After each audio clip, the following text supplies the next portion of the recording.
Hello and welcome to the Perky Pod. My name is Ben Perkins and this is episode 8 of my professional development portfolio, where today we'll be kind of looking forward and thinking about my continued professional development plan.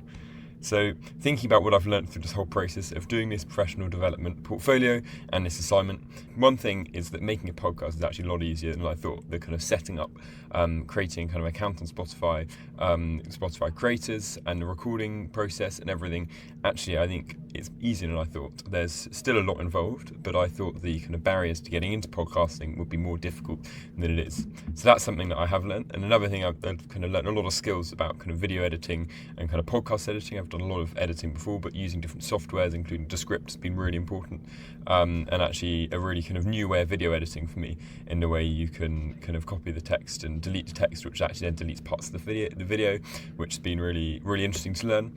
I've also found I've really been able to learn and grow in my discipline through doing this and kind of being disciplined and, you know, getting this done and kind of working through things and being also really honest and vulnerable on camera, as I think I don't really think I've dug as deep as I have on this in other times when I've been kind of putting myself out there online and kind of open about where I'm at with things, which can feel a bit odd and a bit uncomfortable, especially actually when I'm sharing my strengths. I felt a bit kind of weird because I usually try and be quite humble about some of the strengths I've got, so actually trying to really speak them out felt quite unnatural, but I think that's something I've really grown in. Actually, I'm really aware, kind of trying to develop myself professionally, that's really important to actually highlight your strengths to potential, people you might be collaborating with or working with.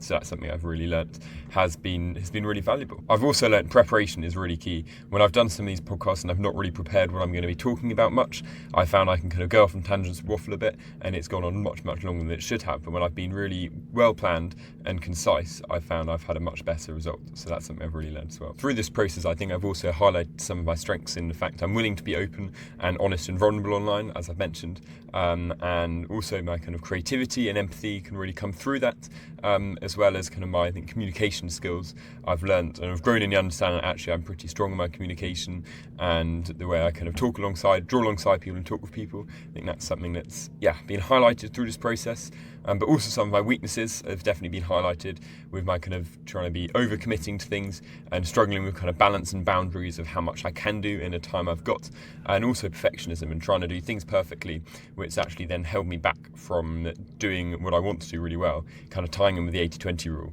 trying to do everything to 100%, but actually realising that extra 20% takes the 80% of the time. So that's something I've really learned and kind of going to be trying to lean into to really grow in that area as well. So thinking about how my values have shaped the approach of my portfolio, my faith has definitely been a key part of this, my Christian faith, and the kind of values that come from that. My kind of servant heart and kind of love for serving people and drawing alongside people, I think has really come through my faith. And that's definitely a key value that I really want to bring into my professional side, is when I'm doing professional work with other people, collaborating, I want to be able to draw alongside people and have a genuine, proper human connection rather than kind of a very corporate and business connection where there's no depth. I love being able to kind of dig deep in the right ways and the appropriate ways, but I think it's really important to have genuine, meaningful relationships. And I think that's definitely stemmed from my faith and the way I've been brought up by my parents and things, but I think that's definitely something that I'm really keen to carry on. And also kind of my love for community and connection, linking with my faith, but I really have, that's definitely kind of been highlighted through this portfolio, and those are kind of values I really want to take on into whatever work I'm going to be doing in the future, and really have that at the centre of it. Even if I'm self-employed, I really want to be ingrained in a community in some way or other, as I think there's so much value in being in community, whether that's within my business or just outside my business in other ways. I think I really find I get built up and really grow through community, be that my church community, surfing community or whatever. I think it's been super valuable for me while I've been here at uni, and I know it will continue to be. And also my kind of striving for discipline and growth. I really kind of love kind of the idea of being able to really grow myself personally, professionally, in every way, and really stretch myself and try to grow my discipline. And it's an ongoing kind of battle, realising it's actually quite tough to grow in discipline, and to kind of, that was my aim actually at the start of this year, and I think that's going to be a continued aim for my life, to be honest. I think I've learned and realised that discipline isn't as easy to grow in as just saying, I'm going to just grow in it. There's kind of specific parts of that and things I'm really trying to grow in that, and I think my value of really being keen for growing in that has definitely come through. through his portfolio. And yeah, then again, kind of the honest communication and vulnerability and creativity, I think, is also something I really think has come through and has shaped the way I've approached the portfolio. In a way of doing it as a podcast is quite a different way. No one actually else in the course has been doing it as a podcast, but I kind of thought it was fun to step out of my comfort zone and do a podcast, and realise it was going to take a lot longer to record lots of episodes, edit lots of episodes, put it all together into a professional development portfolio to be submitted. But actually, the skills I'm learning through doing this have been so valuable, and I think that kind of highlights some of my my creativity and also just wanting to push myself. And I've really enjoyed the process, and now I'm keen actually to be able to kind of carry this on as a podcast, which has been something I've been wanting to do for a while.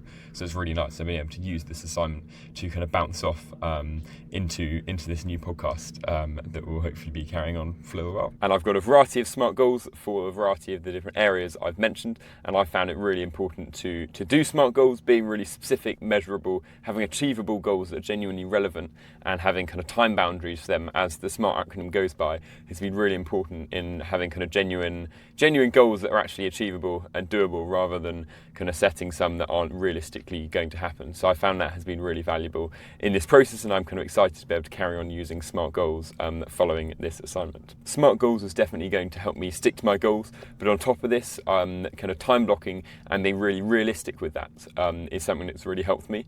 I found sometimes I can be quite unrealistic when I set my calendar, but when I'm really realistic and kind of set aims and set kind of to-dos that I'm meant to do at the end of the day, and that's got to be done, and the kind of non-negotiables, I found that has been really important.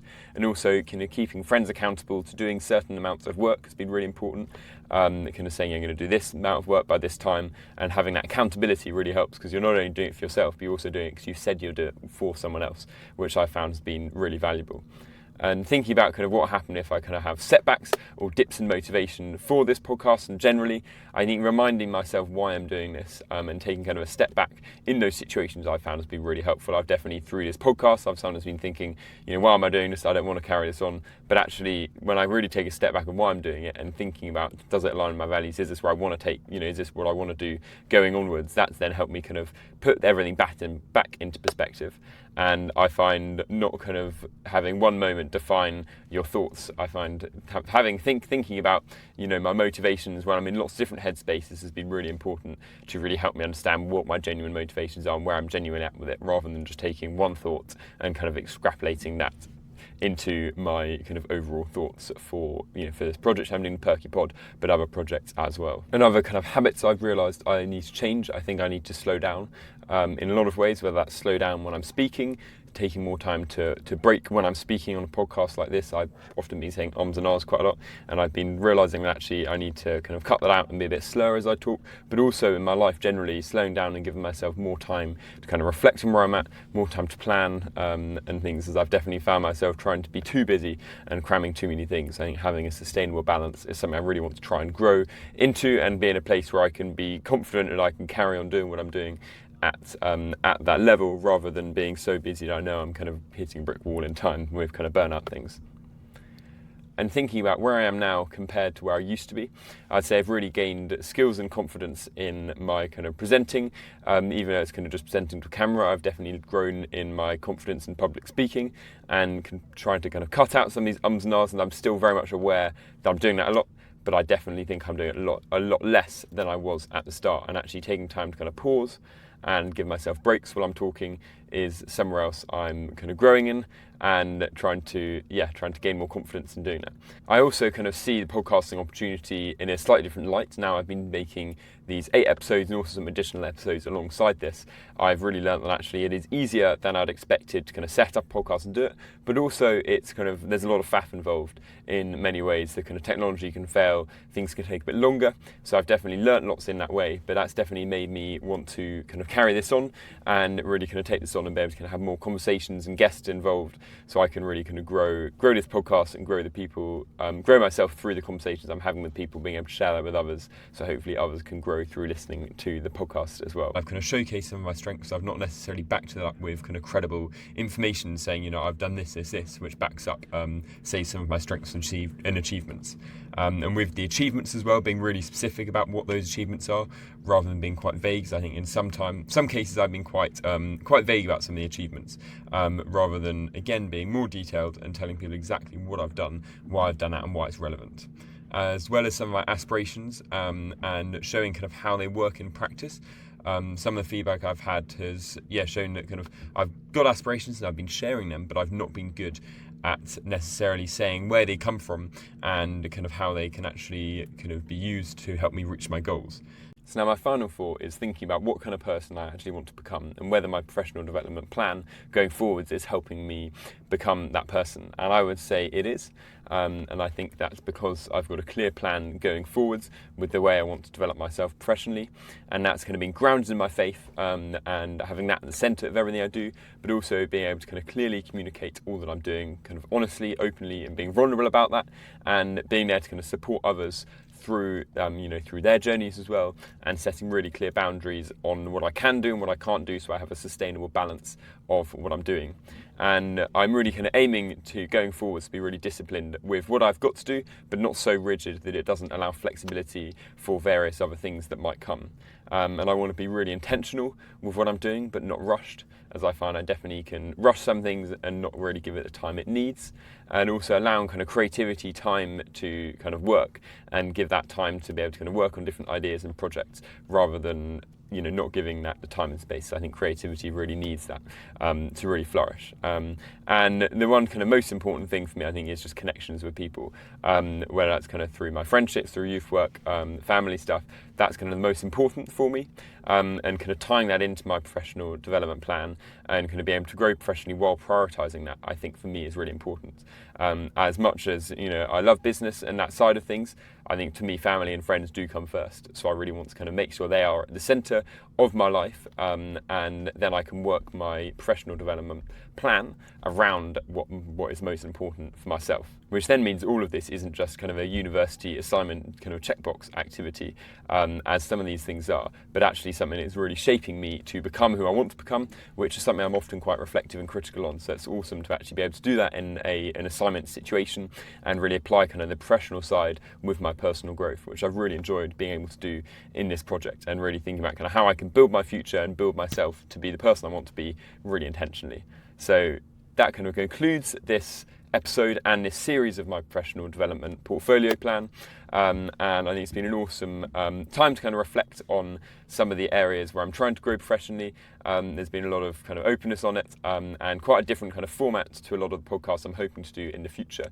But if anyone is listening, I hope you've enjoyed, found some value from this. And I'd very much encourage you to really reflect on what your kind of professional development plan might be, how you might be trying to grow yourself personally and professionally, and how that can tie in, and actually having that tying in and integrating together rather than having it as two separate things. That wraps it up. Thank you so much for listening to this episode of the Perky Pod, and I'll catch you next one. Bye.